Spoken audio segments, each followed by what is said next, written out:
Omkar international स्कूलमध्ये 4थी इयत्तेत शिकणाऱ्या मूळ मंगळुरूच्या परंपरांनी नटलेल्या मोगवेऱ्या समुदायातील अन्वी शैलेश सुवर्णा हिने अवघ्या 10व्या वाढदिवशी असा पराक्रम केला, ज्यामुळे संपूर्ण महाराष्ट्र, कर्नाटक तसेच समुद्राशी नाळ जोडलेल्या मोगवेरा समाजाचा अभिमान उंचावला आहे। माझ्या वाढदिवशी मी 17 किलोमीटर समुद्र पोहून पार करणार, हा तिचा निर्धार 21 नोव्हेंबर 2025 रोजी तिने प्रत्यक्षात उतरवला।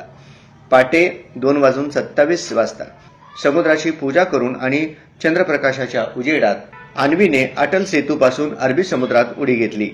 महाराष्ट्र राज्य औशी जलतरण संघटनेचे निरीक्षक श्री सुनील मयेकर यांच्या देखरेखीखाली तिचा प्रवास सुरू झाला।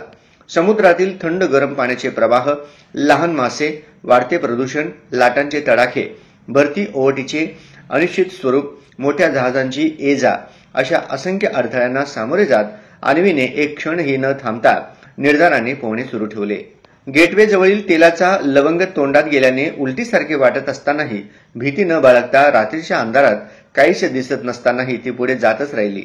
सलग कोणतीही विश्रांती न घेता अरबी समुद्राच्या विरोधातील प्रवाहातही केवळ 2 तास 44 मिनिटात अन्वीने 17 किलोमीटरचे अंतर पूर्ण केले।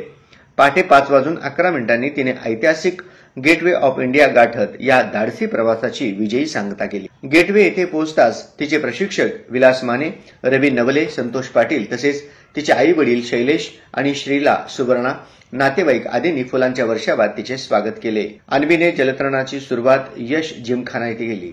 अवघ्या 8 दिवसात तिने पोहणे शिकले आणि इतर मुलांचा सराव पाहत समुद्रात उतरण्याची तिच्या मनात प्रेरणा निर्माण झाली।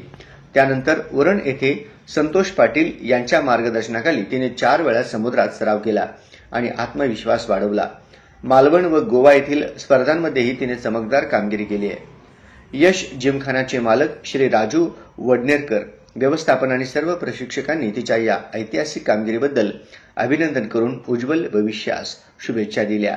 समुद्राशी पिढ्यानपिढ्या नाळ जोडलेल्या मोगवेरा समुदायाच्या परंपरेला आणि मंगळूर कर्नाटकातील जलक्रीडा संस्कृतीला लहानगी अन्वीने अनोखी उंची दिली आहे। तिच्या धाडस, सहनशक्ती, शिस्त आणि चिकाटीच्या या अद्वितीय संगमाने ती संपूर्ण देशातील आदर्श ठरली आहे।